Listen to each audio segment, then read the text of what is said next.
Mga tugang, ini ang paghurup-hurup sa tataramon.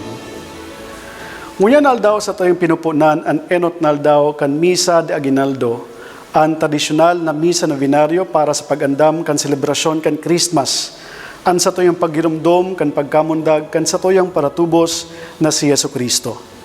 Sineselebrar po niya ito ini na may dakulang kaugmahan asin pagpapasalamat sa Diyos dahil ang pagkamundag kan sa tuyong kagurangnan, pagkamundag man po kan sa tuyong kaligtasan.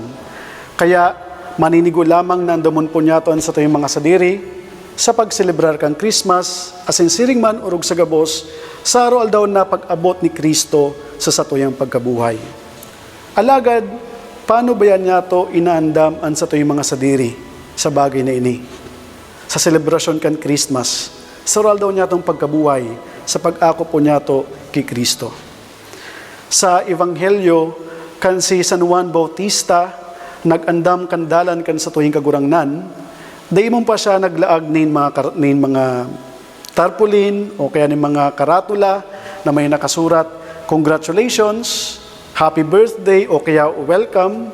Dahil man po siya naglaag din mga balloons o kaya mga ribbon sa dalan o kaya dahil man siya naggibo ng garland na ilalag sa liog kan sa tuyong kagurangnan. Kundi ang ginibo ni San Juan Bautista, iyon na inalok niya ang mga tao na magbakli kan sa inang pagkabuhay. Ang sabi niya, magbakli ka mo, asin magtubod sa banal na Ebanghelyo. Ini ang ginibo ni San Juan Bautista. Inalok niya ang mga tao na magbasol kan sa inang pagkakasala, magpakumbaba, maghaga din tawad sa mahal na Diyos, magbalik loob sa iya. Ini ang ginibo ni San Juan Bautista dahil ini ang tunay asin maninigong pag-andam para sa pagsabat asin pag-ako sa satuyang kagurangnan. Siring man po ang kaypuan po niya itong gibuhon sa pag-andam po niya ito kan Christmas. Kaypuan po niya itong arugon ang mga tao kan sinda inalok ni San Juan Bautista na magbagong buhay.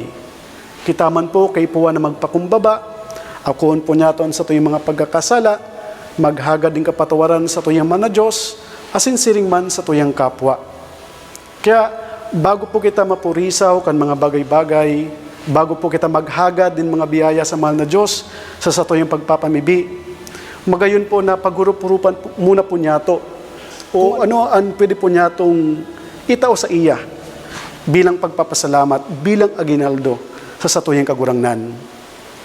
Ginamduman po niya to na ang sa tuyang inaandaman na selebrasyon, birthday kan sa tuyang kagurangnan. Kaya mas magayon na kita mismo muna ang magtao nin pagpapasalamat, nin aguinaldo sa tuyang paratubos.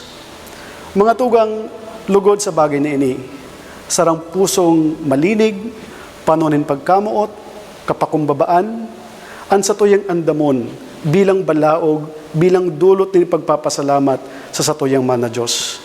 Pagpapasalamat sa kaligtasan ni inako po niya to sa iya, sa ngaran kan sa tuyong kagurangnan si Kristo, sa ngaran kan sa tuyong paratubos.